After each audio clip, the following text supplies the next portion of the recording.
Somewhere out there, 1 billion years after the universe began, a galaxy is dying from its own success. In June of 2026, astronomers pointed the James Webb Space Telescope and the ALMA Observatory at a system of merging galaxies and caught something nobody had ever directly seen before: a wind born from the galaxy's own raging starburst, physically tearing away the gas it needs to make any more stars. Scientists had spent years blaming an invisible force for the strange graveyard of galaxies found dead in the universe's infancy. This discovery suggests the truth was simpler and far more intimate. The very burst that made this galaxy briefly spectacular is the same burst sealing its silence in under 50 million years. Tonight, we watch a galaxy build the wind that will end it. If a story like this is the kind of thing that helps your mind go quiet and your thoughts drift, liking this video and subscribing genuinely helps more of these find their way to you. And it costs nothing but a tap before you let go of today. Get comfortable and let your shoulders drop. In 3, 2, 1, liftoff.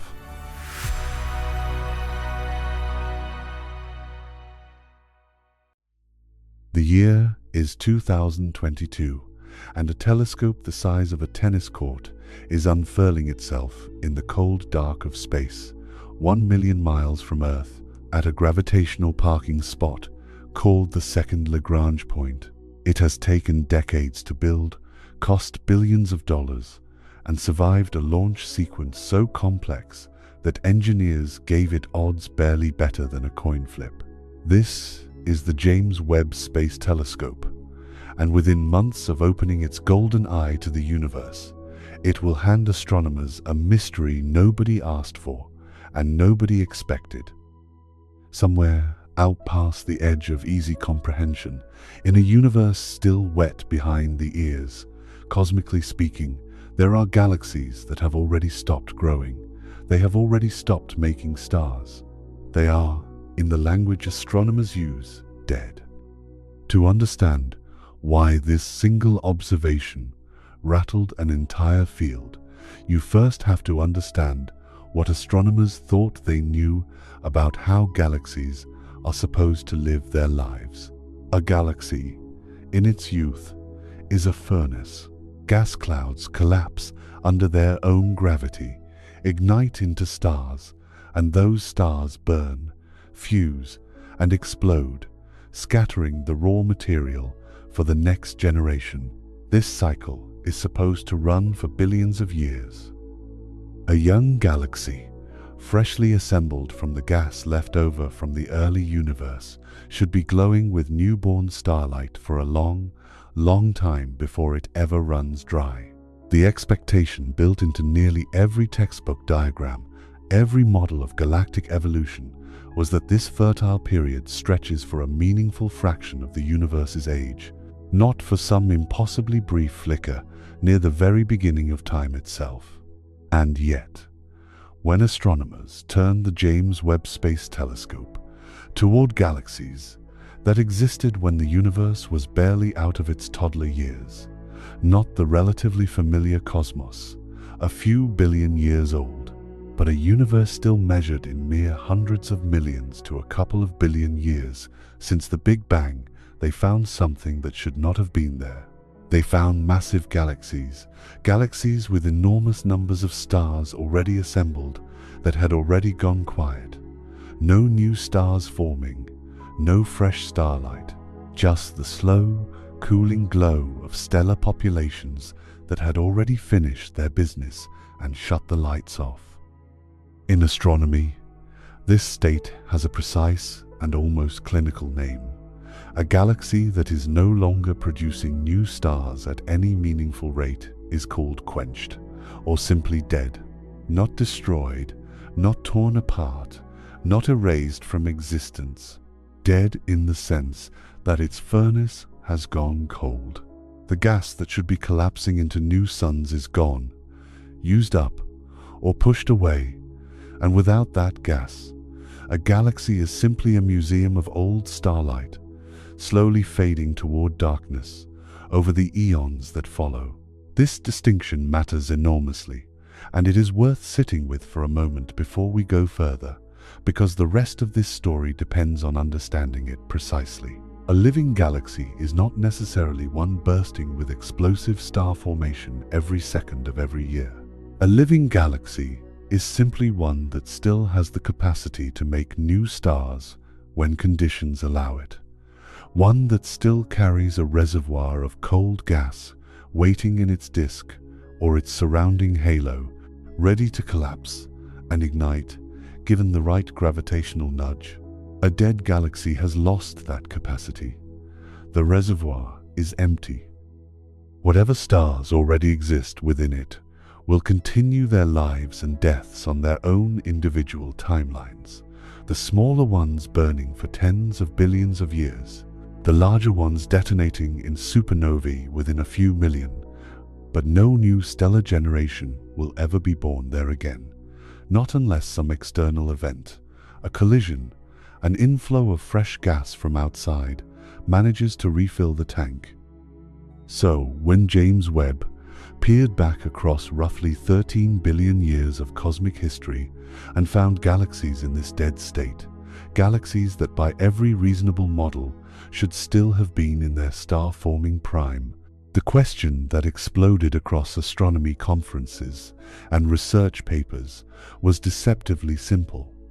How does a galaxy run out of fuel that fast?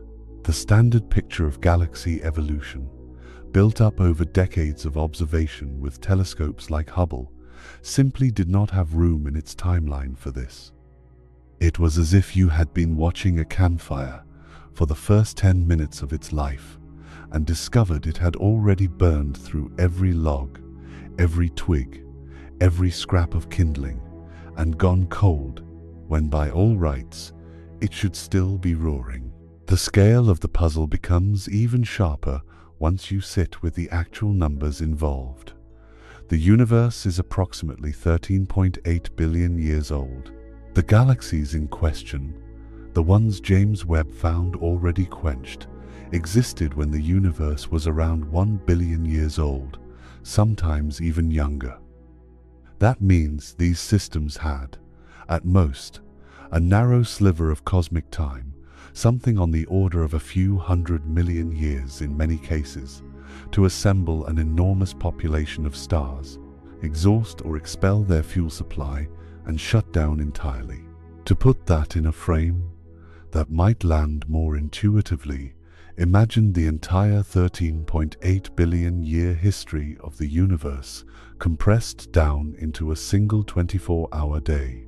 On that time scale, these galaxies would have had to be born, grow into massive star-forming systems, and then go completely dark, all within the first hour or two after midnight. And then they would have to remain dead for the remaining 22 hours that followed, all the way up to the present moment, when telescopes on Earth finally caught their ancient light arriving across the gulf of cosmic time. That is the kind of speed nobody had built into their models. For a while, the explanation the field reached for was, in a strange way, borrowing trouble from one mystery to patch another. Astronomers proposed that the culprit might be dark energy, the mysterious and still poorly understood force that is causing the universe's expansion to accelerate. The logic ran like this. If dark energy was somehow stronger, more dominant, more aggressive in its effects during the universe's early epochs than it is today, it might have been capable of stretching and diluting gas reservoirs within young galaxies fast enough to choke off star formation prematurely. It was, on paper, an elegant patch. It used an already known, unknown, dark energy whose fundamental nature nobody fully understands even now, to explain a different unknown, the premature death of these early galaxies. But elegant is not the same as satisfying, and many researchers in the field felt the discomfort of that substitution acutely. You cannot really claim to have explained a mystery if your explanation is itself a mystery wearing a different hat.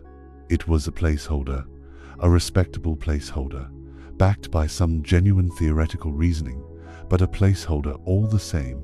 And everyone studying these dead galaxies in the early universe knew that somewhere out there, a more concrete, more mechanically satisfying answer was probably waiting to be found. That tension sat unresolved for years. Telescope after telescope, survey after survey, kept turning up more of these prematurely dead massive galaxies in the early universe, and each new discovery added another data point to a problem that dark energy alone seemed like an increasingly thin explanation for. If this was happening occasionally, perhaps you could wave it away as an oddity, a rare cosmic accident. But it kept happening. Survey after survey of the early universe kept revealing galaxy after galaxy that had already gone quiet far earlier than any standard model of star formation history would predict. The pattern was not rare. It was common enough to demand a mechanism, not just a hand wave toward an already mysterious cosmic force. And mechanisms, in astronomy, mean something specific.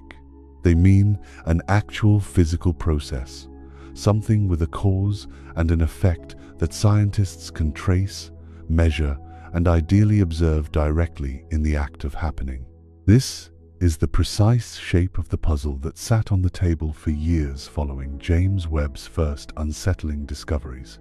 Massive galaxies, dying in the cosmic blink of an eye, found in numbers too large to dismiss as a fluke, with the leading explanation borrowed from one of the least understood forces in all of physics. Astronomers wanted something better. They wanted to catch a galaxy not already dead, not a corpse cooling in the dark, but a galaxy in the very act of dying, so they could watch the mechanism unfold in real time, or at least in the closest approximation to real time that astronomy ever allows, given that every photon reaching a telescope on Earth is itself a message from the deep past. They wanted, in other words, a crime scene with the perpetrator still standing over the body, not a cold case file with nothing but a corpse and a guess. What makes this hunt for a mechanism so difficult is worth dwelling on, because it illustrates just how strange and indirect the entire practice of studying the deep universe really is. Astronomers cannot travel to these early galaxies. They cannot send a probe back across 13 billion years of cosmic history to take samples or run experiments. Everything they know about this period of the universe comes from light that has been traveling toward Earth for almost the entire age of the cosmos, carrying information about conditions that existed unimaginably long ago.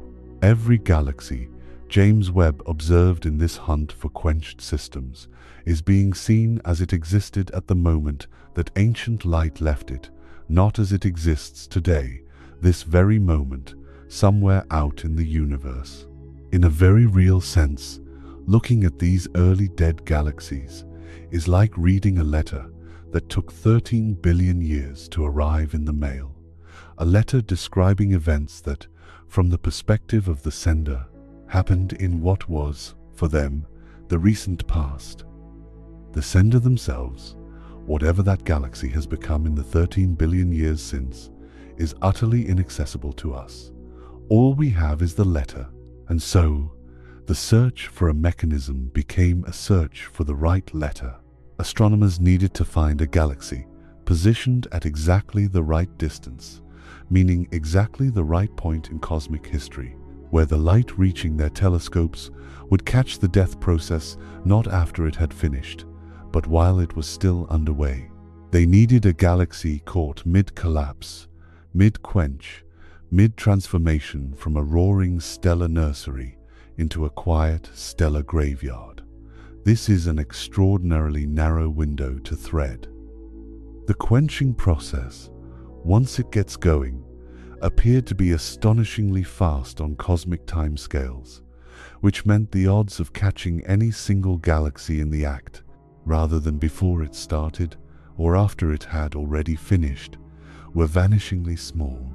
It would require not just a powerful telescope, but an extraordinarily lucky alignment of timing, distance, and observational technique.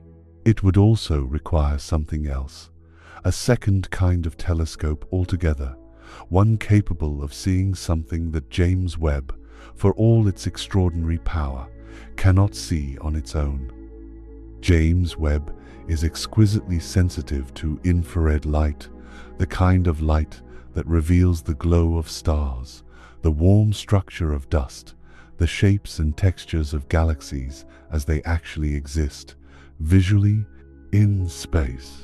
But the actual culprit in this mystery, whatever was responsible for stripping these early galaxies of their star-forming fuel, was not necessarily something you could see glowing brightly in infrared.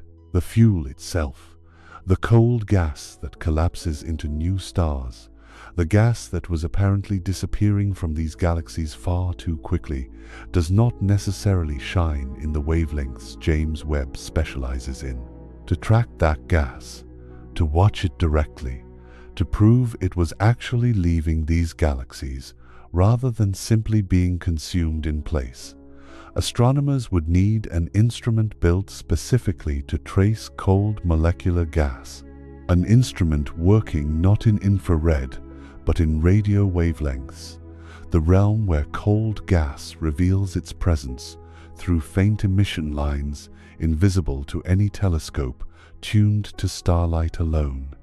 That instrument exists. It sits high in the Atacama Desert of Chile, an array of dozens of enormous radio dishes working in concert, known as the Atacama Large Millimeter or Submillimeter Array, or simply ALMA. And it would take the combined power of James Webb and ALMA working together rather than separately to finally catch the mechanism in the act. This is where our story properly begins. Not with the discovery of the dead galaxies themselves, which had already troubled astronomers for years by this point, but with the moment a research team decided to stop looking at corpses and start looking for a crime in progress. They needed a target. They needed a galaxy positioned at just the right cosmic distance, just the right epoch in the universe's youth, and ideally a galaxy already flagged as unusual, already showing signs that something dramatic might be unfolding within it. And as we move into the next part of this story, we will follow exactly how they found one, how two of the most powerful telescopes ever built were turned toward a single, distant, churning system of merging galaxies, and how the data that came back would finally give astronomers something they had been waiting years to see. Not a galaxy already dead, but a galaxy caught in the precise, irreversible act of killing itself. To understand what astronomers actually did next, it helps to think of James Webb and ALMA not as competing tools, but as two senses working together to perceive something that neither one alone could fully grasp. Imagine trying to understand a thunderstorm using only your eyes, watching the clouds, the lightning, the shifting light, without ever being able to hear the thunder or feel the wind. You would see something real, something dramatic, but you would be missing half the physical story. James Webb, with its extraordinary infrared vision, lets astronomers see the shapes of galaxies with stunning clarity, resolving structures, mapping where stars are forming, tracing the warm dust lit up by young stellar populations. It reveals the visual architecture of a galaxy, the way light reveals the architecture of a building. But to understand the fuel driving that architecture, the cold gas reservoirs that either feed star formation or get torn away from it, astronomers needed ALMA's radio eyes, tuned to wavelengths where that cold gas announces its presence through faint, specific emission, the spectral fingerprint of molecules like carbon monoxide, which traces the much more abundant, but otherwise invisible reservoirs of cold hydrogen gas. Used together, James Webb and ALMA do not simply add their observations side by side. They create something closer to a three-dimensional picture, structure from one instrument, motion and material from the other, combined into a single coherent story. The target, this combined effort eventually settled on, carries a name that sounds almost clinical, almost bureaucratic, against the cosmic drama it turned out to contain: Crystal 2. The name itself comes from a larger observational survey program, one designed specifically to study star-forming galaxies in the early universe using exactly this kind of combined infrared and radio approach. And Crystal 2 was simply the second major target catalogued within that program. But behind the unglamorous designation sits a genuinely extraordinary object. Crystal 2 is not, properly speaking, a single finished galaxy at all. It is a system caught mid-assembly, a collection of several smaller galaxies in the final, chaotic stages of merging together into one larger structure. Astronomers observed it as it existed roughly 1 billion years after the Big Bang, placing it squarely within that narrow, troubling window of cosmic history where so many prematurely dead massive galaxies had already been discovered. If the team studying Crystal 2 was hoping to catch a death in progress rather than after the fact, this was, on paper, almost exactly the kind of system and the kind of epoch where you might expect to find one. It is worth pausing here to properly unpack what a galaxy merger actually involves, because the early universe was a fundamentally different, far more violent place for galaxies to grow up in than the relatively calm cosmic neighborhood we observe locally today. In the modern universe, galaxy collisions still happen. Our own Milky Way, in fact, is slowly devouring smaller satellite galaxies even now, and is on a long, slow collision course with its neighbor Andromeda. But these events in today's universe are comparatively rare and comparatively gentle on cosmic timescales, simply because the universe has had so much time to spread its galaxies apart from one another as space itself continues to expand. The early universe operated under entirely different conditions. Space itself was much more compact. Galaxies, or rather the smaller protogalactic clumps of gas and stars that would eventually grow into galaxies, were packed far more densely together than anything we see locally today. Under those crowded conditions, mergers and collisions between these young systems were not rare exceptions. They were closer to the rule.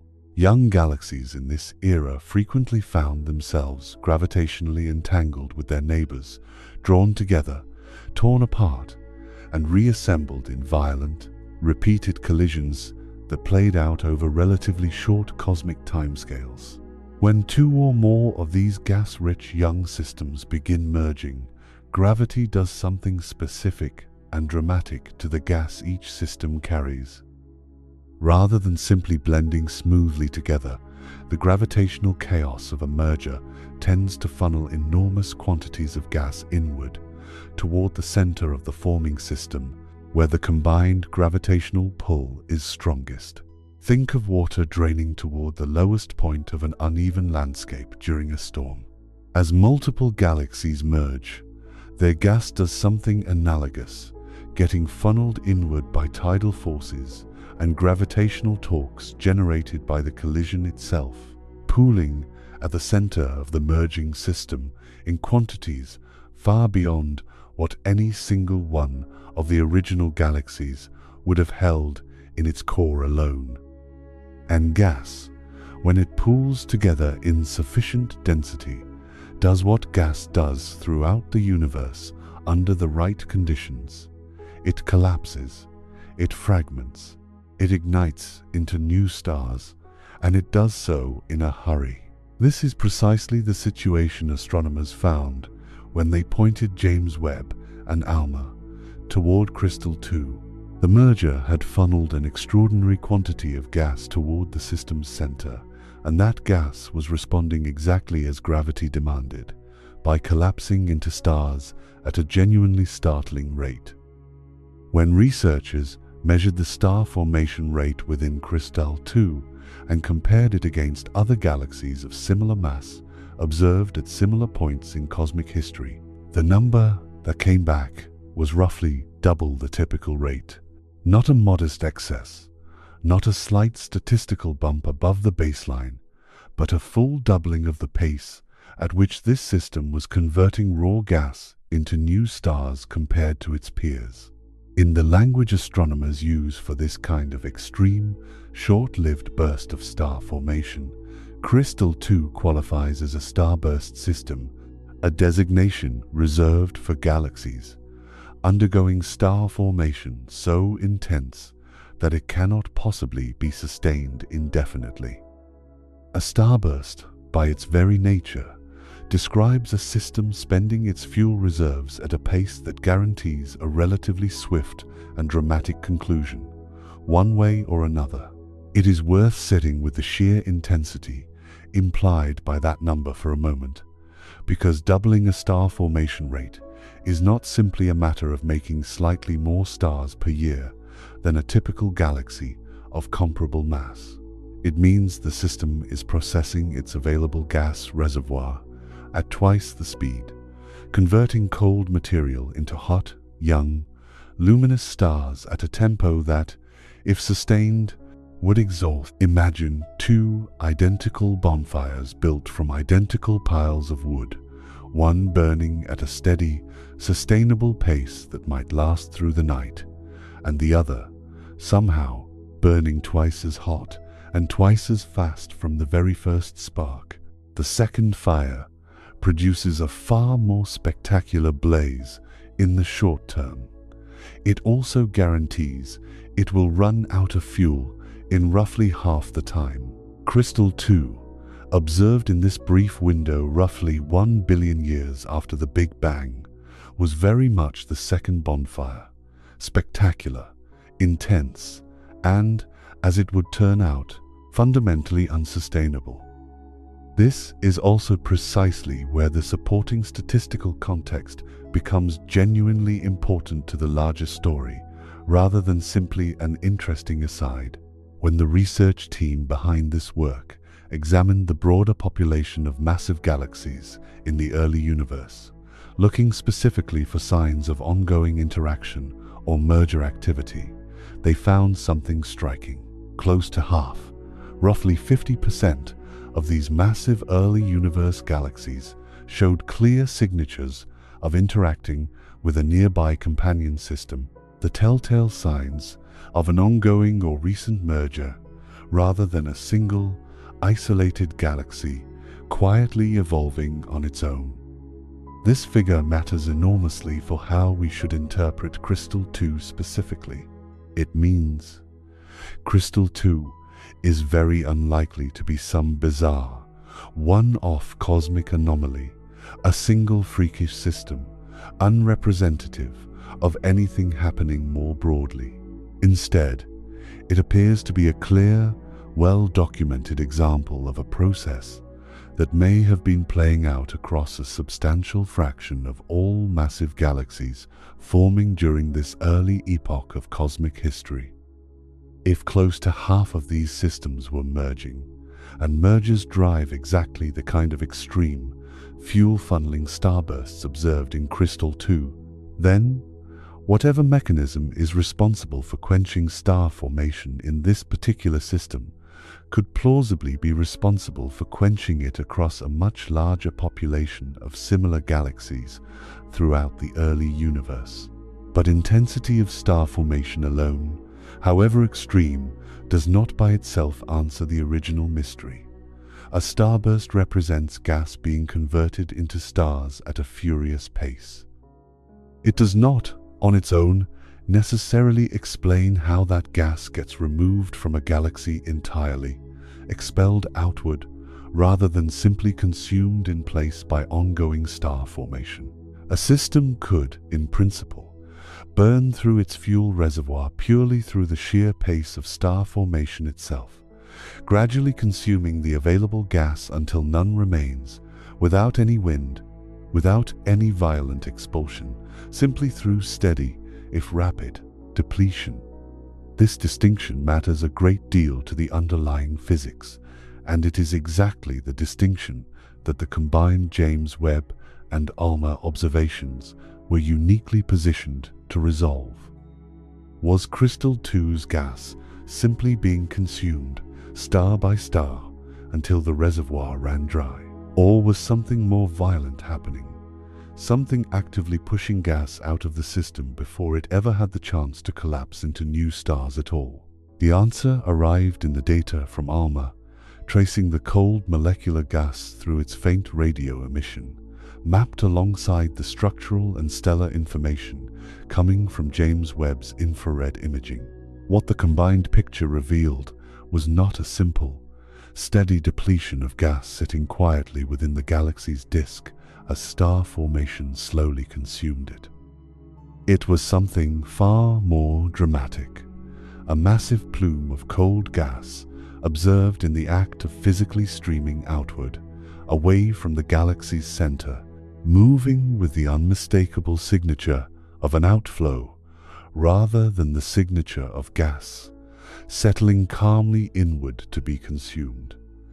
This was not gas waiting patiently to collapse into the next generation of stars. This was gas leaving, escaping the gravitational grip of the system entirely, carried outward by some powerful driving force, never to return and never to ignite into anything at all.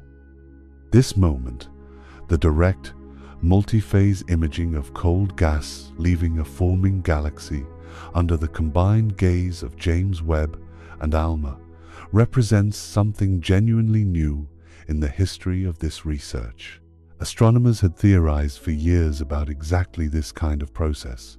Models had predicted that something like it should happen under the right conditions, but a direct, detailed, multi-wavelength image of a galaxy-scale outflow actually caught in the act, in a system positioned precisely within this critical early window of cosmic history, had remained elusive.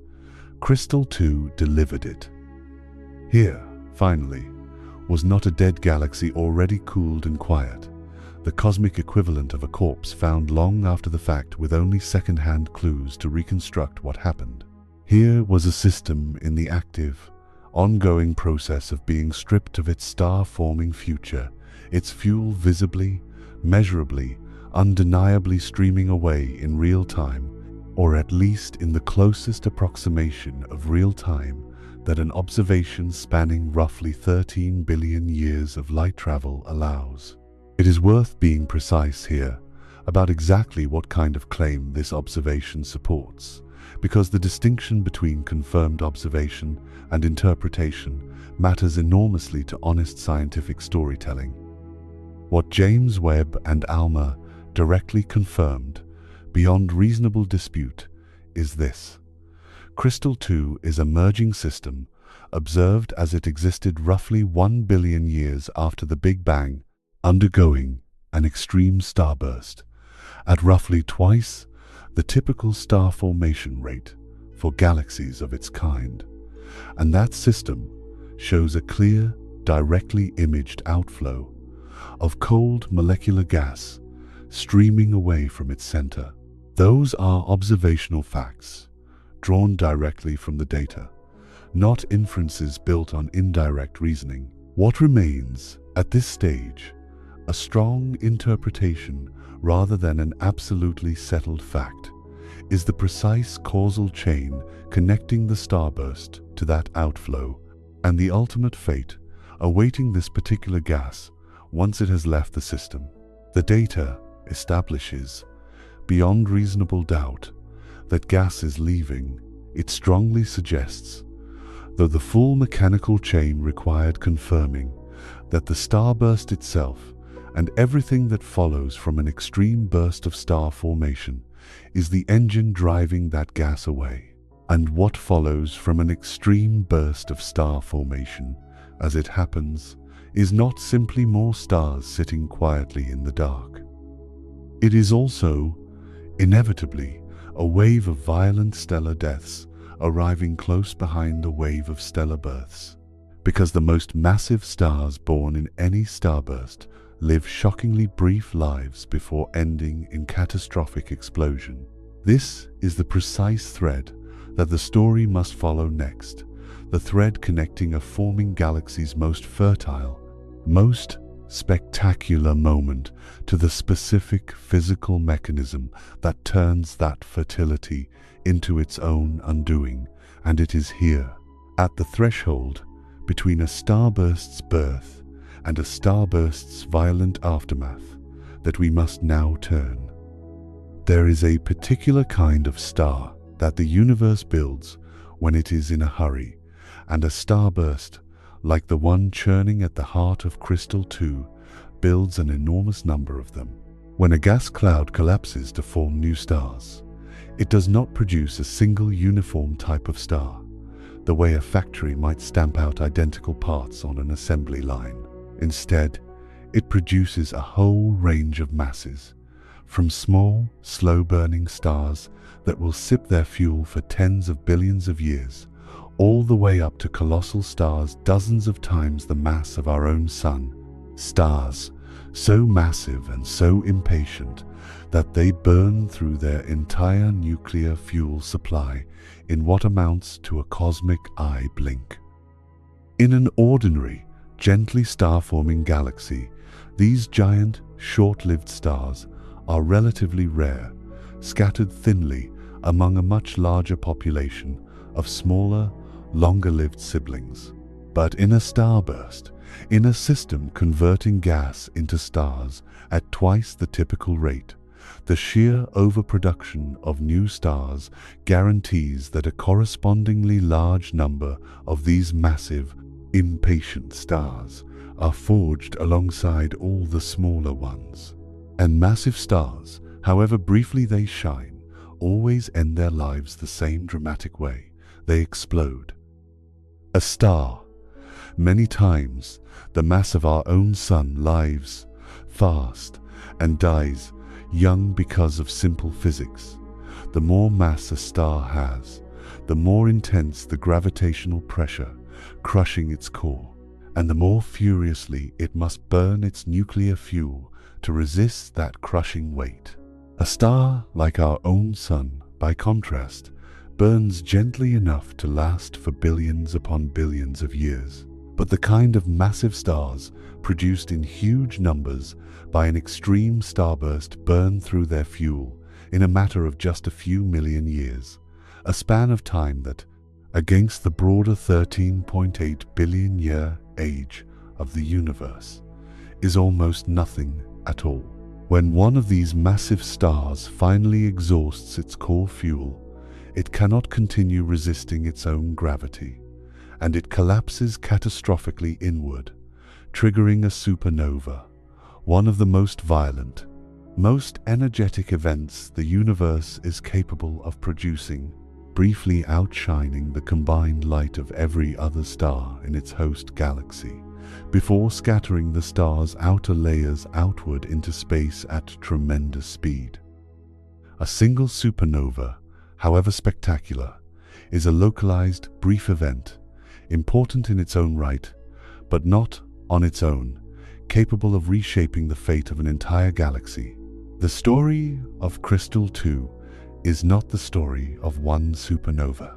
It is the story of an enormous number of them, going off in close succession, compressed into a relatively narrow window of cosmic time, because the starburst that produced their parent stars was itself compressed into that same narrow window.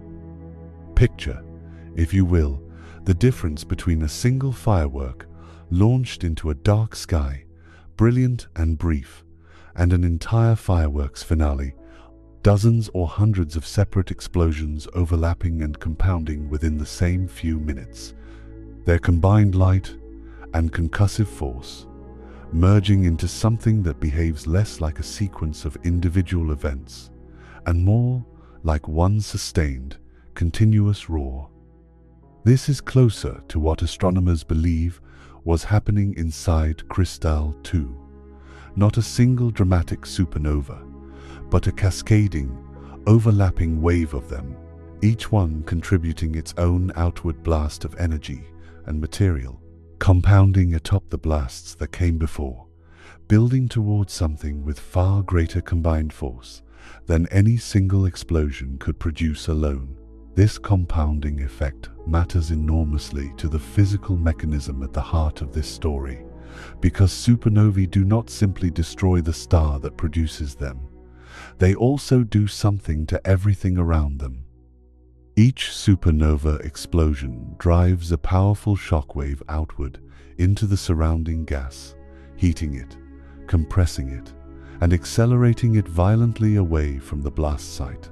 In an ordinary galaxy, with supernovae occurring only occasionally and scattered widely across the disk, these individual shockwaves dissipate relatively quickly, leaving only localized, temporary disturbances in their wake.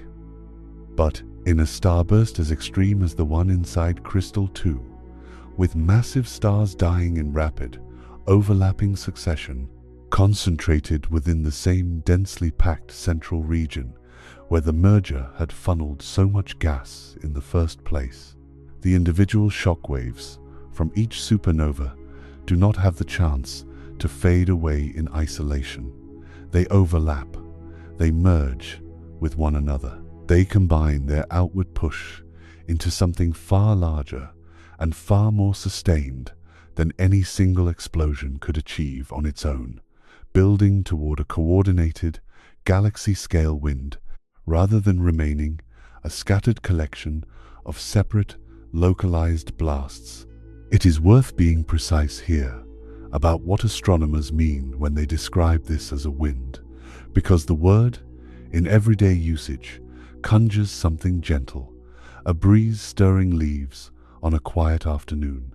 The wind generated by an overlapping cascade of supernovae inside a starburst galaxy bears almost no resemblance to that familiar, gentle phenomenon. This is a wind built from superheated gas raised to temperatures of many millions of degrees Fahrenheit by the combined energy of the exploding stars. Gas moving outward, not at a gentle drift, but at speeds reaching well into the hundreds of miles per second, sometimes faster.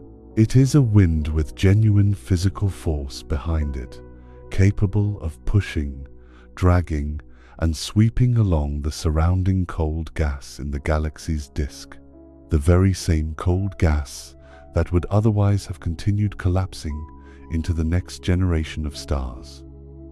Rather than allowing that gas to settle quietly and ignite, this superheated, rapidly expanding wind physically shoves it outward, away from the galaxy's gravitational grip entirely, carrying it off into the surrounding intergalactic environment, where it will never again have the chance to collapse into anything at all. This is the precise mechanism that explains the outflow directly imaged by James Webb and ALMA inside Crystal 2. Not gas drifting away through some slow passive process, but gas being actively, violently driven outward by the combined force of an overlapping cascade of supernova explosions, themselves the direct, inevitable consequence of the very starburst that made this system so spectacular in the first place. The chain of causation, once you trace it fully from beginning to end, reveals something genuinely striking in its symmetry. The merger funnels gas inward. The funneled gas ignites an extreme starburst. The starburst, because it overproduces massive, short-lived stars in such enormous numbers, guarantees an equally extreme wave of supernovae arriving close behind it. And that wave of supernovae, through its combined overlapping shock waves, generates a galaxy-scale wind powerful enough to expel the very gas reservoir that fueled the starburst to begin with.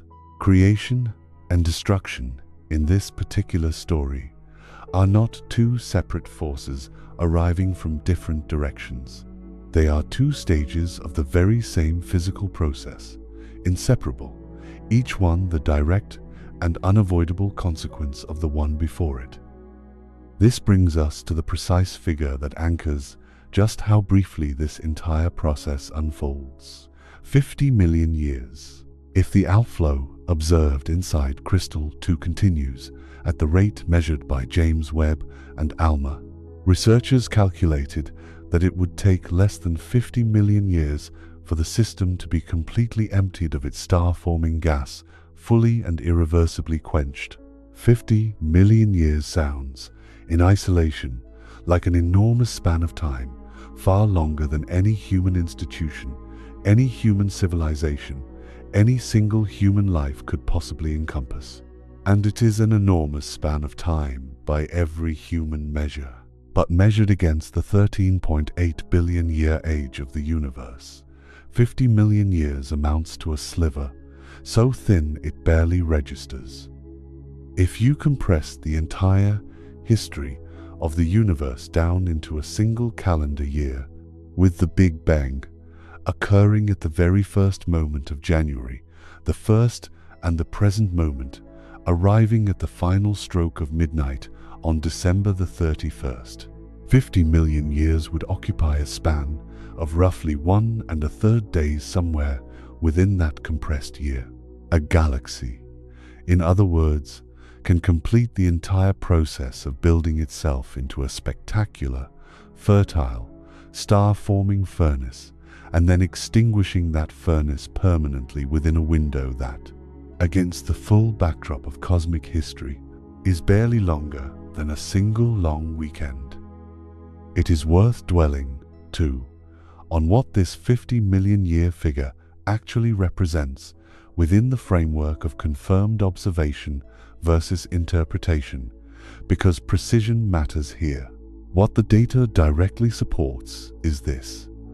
At the rate of outflow measured at the moment James Webb and ALMA captured their observations, the gas remaining within Crystal 2 would be fully depleted within that window, should the outflow continue uninterrupted at its currently observed pace. This is a calculation built directly from measured quantities, the mass of gas remaining, the velocity and mass flux of the observed outflow, projected forward under the assumption of continuity.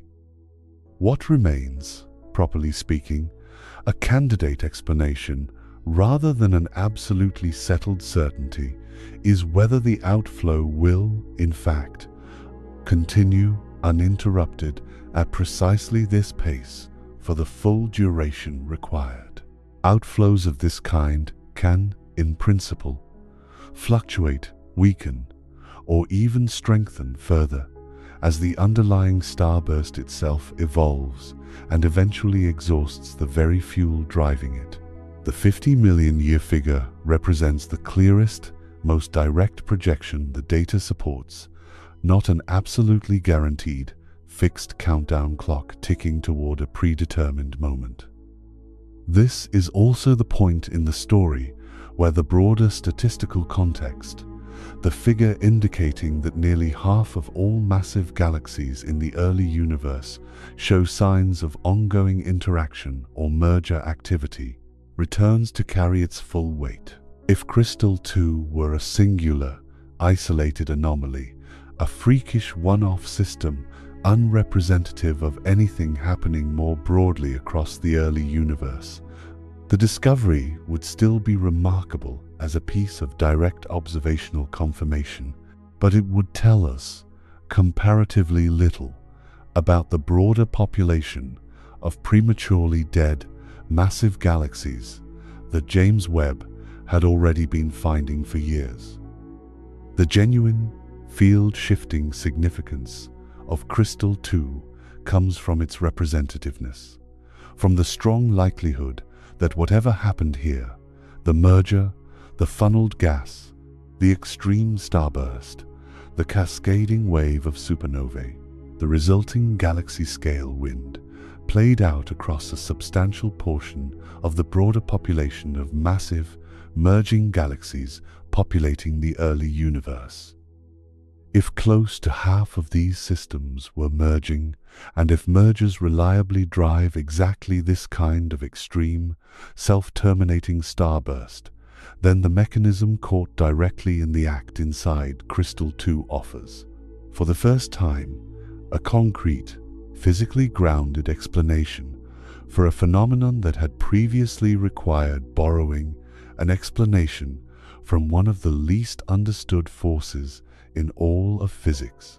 This does not mean every single prematurely dead massive galaxy found by James Webb across the early universe necessarily died through precisely this same supernova-driven wind mechanism. Researchers studying Crystal 2 were careful, in their own published findings, to note that it remains to be determined whether other systems follow exactly the same pattern or whether variations exist in the intensity, duration, and ultimate effectiveness of these merger-triggered winds from one system to the next. Some early dead galaxies may have been quenched through this exact mechanism. Others might have died through some variant of it, a less intense version, a more prolonged version, or conceivably through some entirely different process, altogether that has not yet been directly imaged. What Crystal 2 firmly establishes for the first time with direct, multi-phase observational evidence rather than indirect inference or theoretical modeling alone is that this mechanism is real, that it is physically capable of producing exactly the kind of rapid, premature quenching that had puzzled astronomers since James Webb's earliest observations of the deep universe, and that the conditions required to trigger it, namely, a gas-rich merger occurring within the densely packed environment of the early universe, were widespread enough to plausibly account for a significant share of the broader pattern. There is a further layer worth drawing out here, because it reframes something that, on the surface, might seem like simple bad luck for this particular galaxy into something with a far more universal character. The mechanism revealed inside Crystal 2 is not, fundamentally, an exotic or rare quirk of unusual physical conditions found only in this one specific corner of the early universe. It is, instead, an almost inevitable consequence of two very ordinary ingredients colliding under the right circumstances: gas-rich galaxy mergers, which the dense, crowded early universe made common rather than rare, and the well-understood, thoroughly studied physics of how massive stars live brief lives and die in violent supernova explosions. Nothing about either ingredient, on its own, is unusual or poorly understood. Galaxy mergers have been documented and modeled extensively. Supernova physics has been studied in exhaustive detail across nearly a century of astronomical research. What Crystal 2 reveals is not a new exotic force or an unfamiliar species of physical law, but rather what happens when two extremely well understood, entirely ordinary processes are combined under the crowded, gas-rich conditions that defined the universe's early adolescence.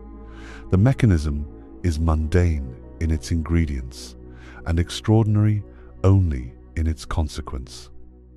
And it is precisely this combination, ordinary ingredients producing an extraordinary outcome, that carries us toward the final piece of this story, because once you accept that this mechanism is both real and plausibly widespread, you are left holding a discovery with implications reaching well beyond the fate of one single, distant, merging system observed as it existed 1 billion years after the universe began. You are left holding a discovery that reshapes how an entire field has understood one of its most persistent and unresolved mysteries, that displaces years of uneasy reliance on one of physics' least understood forces, and that asks us to reconsider, more broadly, just how thin the line really is between a galaxy's most vital, most fertile moment, and the moment that seals its silence forever. Once you have traced the mechanism all the way through, from merger to funneled gas, to extreme starburst, to cascading supernovae, to galaxy-scale wind, to depleted gas reservoir, a very specific kind of clarity settles over the original mystery that opened this story. For years, the leading explanation for the strange population of prematurely dead massive galaxies discovered by James Webb in the early universe rested on dark energy, the proposal that this still mysterious force driving the universe's accelerating expansion might have behaved differently, more aggressively, during the cosmos's earliest epochs, diluting and stretching gas reservoirs fast enough to choke off star formation ahead of schedule.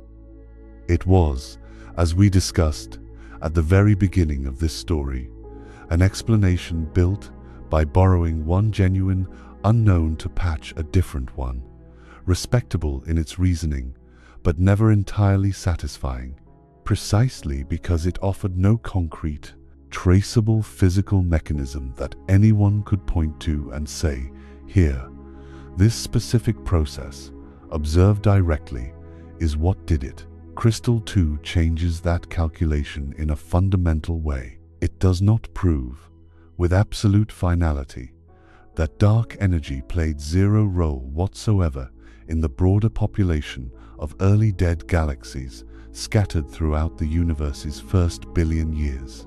Science rarely deals in claims that sweeping, and honesty about uncertainty matters as much here as anywhere else in this story.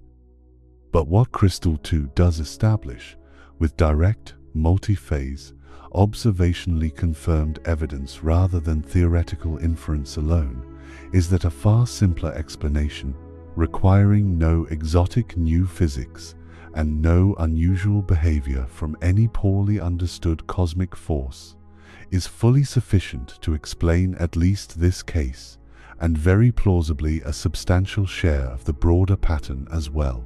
A galaxy can kill its own future simply through the ordinary, well-understood mechanics of its own greatest burst of creativity.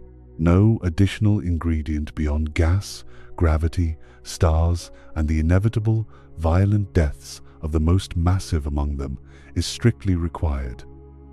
The explanation that had felt, for years, like it was reaching for something exotic and unconfirmed, turns out to be something the universe was capable of doing entirely on its own, using nothing but processes astronomers had already understood in considerable detail for decades, simply combined under the crowded, gas-rich conditions of cosmic adolescence. There is something worth sitting with in how thoroughly this displaces the need for an exotic culprit.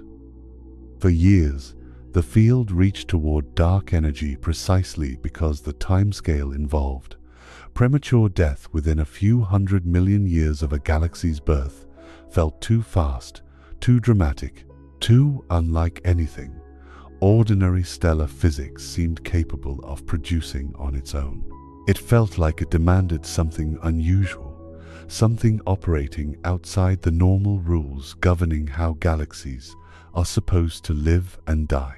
Crystal 2 reveals that the unusual ingredient was never strictly necessary. The 50 million year window, the seemingly impossible speed of the quenching process, turns out to emerge naturally from ordinary supernova physics, once you simply combine it with the kind of extreme, merger-triggered starburst that the dense early universe made commonplace rather than rare. The mystery never required an exotic answer. It required only that astronomers find the right system, positioned at precisely the right moment, observed with precisely the right combination of instruments, to watch the entirely ordinary mechanism unfold directly, rather than continuing to infer its existence indirectly from a graveyard of galaxies already gone quiet, long before anyone arrived to study them. This reframing carries a particular kind of irony worth drawing out fully, because it sits at the emotional and intellectual center of everything this story has been building toward. The starburst inside Crystal 2 represents, by any reasonable measure, this system at its most vital, its most productive, its most spectacular. Twice the typical rate of star formation is not a modest, unremarkable achievement. It is a genuine burst of cosmic creativity, gas collapsing and igniting into new stars at a pace far beyond what any ordinary, steadily evolving galaxy achieves. If you had been able to observe Crystal 2 purely in this moment, without yet knowing what was coming, you would have been watching a galaxy in the middle of an extraordinary creative flourish, a nursery producing new stellar light at a furious, exhilarating pace. And yet, this exact same burst of vitality, this exact same flourish of creation, is also, simultaneously and inseparably, the mechanism manufacturing its own ending. The same massive stars, whose birth represents the system's creative peak, are, by the unavoidable physics of their own short, intense lives, also the stars whose deaths, arriving in rapid, overlapping succession only a few million years later, generate the wind that will permanently empty the system of any future creative capacity at all. It would be a mistake, and a tonal trap worth naming directly, to read this as some kind of cosmic morality tale, a story about excess inviting punishment, about a system burning too brightly and being made to pay some kind of price for its intensity. The universe operates on physical law, not on narrative justice, and nothing about what happened inside Crystal 2 reflects punishment, excess being chastised, or any kind of moral lesson embedded in the structure of physics. What happened is simpler, and in its own way, more genuinely striking than any morality tale could be. Creation and destruction, in this particular story, were never separate forces arriving from different directions to clash against one another. They were two readings of the very same underlying event, separated only by a brief interval of cosmic time, the few million years required for the most massive newborn stars to live out their brief lives and finally explode. Look at the starburst from one angle, in its earliest moment, and you are watching a system come alive. Look at the very same starburst from a vantage point only 50 million years later, and you are watching that same system seal its own silence. Nothing changed about the fundamental nature of the event between those two vantage points. Only the moment of observation changed, and with it, which face of the same underlying process happened to be turned toward the observer. It is also worth resisting a second tonal trap that sits dangerously close to this material, the temptation to read Crystal 2 as some kind of warning, an omen pointed toward our own galaxy's future, the Milky Way's own eventual fate. Crystal 2 existed under conditions fundamentally unlike anything our own galaxy experiences today. It existed within a universe still compact, still densely packed with gas-rich systems colliding far more frequently than anything occurring in the comparatively settled, comparatively spread out cosmic neighborhood our own galaxy now occupies. The Milky Way is not currently undergoing, and is not on any foreseeable trajectory toward undergoing, the kind of extreme merger-triggered starburst that drove Crystal 2's rapid self-quenching. This is not a story about our galaxy's future. It is a story about a single, specific, extraordinarily distant system, observed as it existed roughly 12.8 billion years ago, caught at precisely the right moment to reveal a mechanism that operated under conditions specific to the universe's early adolescence, conditions our own galactic neighborhood left behind billions of years in the past. What this story does offer, properly understood, is something quieter and, in its own way, more genuinely valuable than either a morality tale or a warning. It offers a small but genuine recalibration of how we understand the relationship between a galaxy's birth and a galaxy's death, two events we tend, instinctively, to imagine as opposites, as bookends, sitting at opposite ends of some long, gradual stretch of cosmic time. Crystal 2 suggests that this instinct, while broadly true across most of the universe's history, is not universally guaranteed. Under the right conditions the early universe apparently provided in abundance, birth and death can collapse toward one another until the gap separating them shrinks down to something as brief as 50 million years, a single thin sliver pressed between a galaxy's most fertile moment and its final one. The two events, ordinarily imagined as distant bookends, turn out, in systems like this one, to sit close enough together that they begin to resemble two faces of a single coin, rather than two separate destinations reached only after a long, independent journey.